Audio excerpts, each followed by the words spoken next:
Stefanus sang martir. Dan mereka terus merajam Stefanus yang sedang berseru dan berkata, "Tuhan Yesus, terimalah rohku." Kemudian setelah berlutut, ia berseru dengan suara keras, "Tuhan, jangan tanggungkan dosa ini kepada mereka." Dan sesudah mengatakannya, ia pun mati. Kisah Para Rasul 7 ayat 59 dan 60. Meskipun Stefanus bukanlah barisan dari para murid Kristus secara langsung, sebagaimana 12 murid Kristus yang hidup bersama-sama dengan Tuhan, namun kualitas imannya menunjukkan bahwa ia adalah seorang yang sangat hebat dalam hal bersaksi.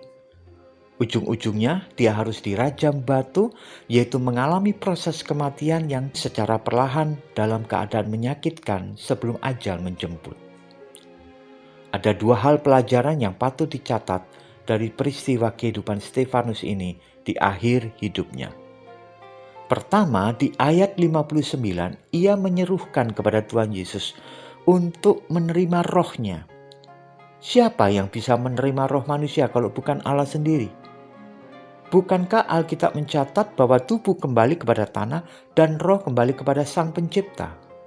Jadi ketika Stefanus meminta dan berdoa supaya Tuhan menerima rohnya, berarti ia mengakui bahwa Yesus Kristus adalah Allah yang berkuasa. Ini adalah pengakuan puncak dari kesaksian yang telah panjang lebar disampaikan kepada orang-orang Yahudi, sekaligus sebagai kebenaran yang menyakitkan bagi mereka. Sebab kita tahu bahwa orang Yahudi sangat mengagungkan posisi Allah dan tidak boleh ada yang menggantikannya. Jadi dengan pengakuan bahwa Yesus Kristus adalah Allah, maka itu dianggap sebagai penghujatan yang setara dengan hukuman mati. Bukankah Yesus Kristus sendiri dituduhkan bahwa ia juga menghujat Allah karena menyamakan dirinya dengan Bapa di sorga? Kedua, Stefanus pada puncak penderitaan menjelang kematiannya, ia memberikan pengampunan bagi orang-orang yang sedang merajamnya. Ini persis seperti yang dilakukan oleh gurunya ketika Yesus di kayu salib juga memohonkan pengampunan bagi orang-orang yang telah menyalibkannya. Ini sekaligus menjadi sebuah bukti bahwa ketika orang benar menghadapi penganiayaan dan tekanan, maka yang muncul adalah kasih. Pastilah ini bukan pekerjaan manusia, namun pekerjaan Roh Kudus.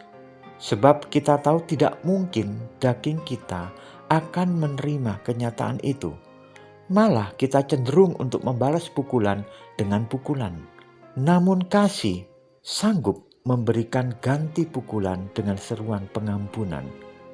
Terima kasih Tuhan, kita semua sedang dibentuk untuk menjadi orang Kristen yang semakin serupa dengan Kristus, sebagaimana Stefanus yang di puncak akhir hidupnya menjadi seperti Kristus yang penuh dengan pengampunan. Tuhan Yesus memberkati kita semua. Amin.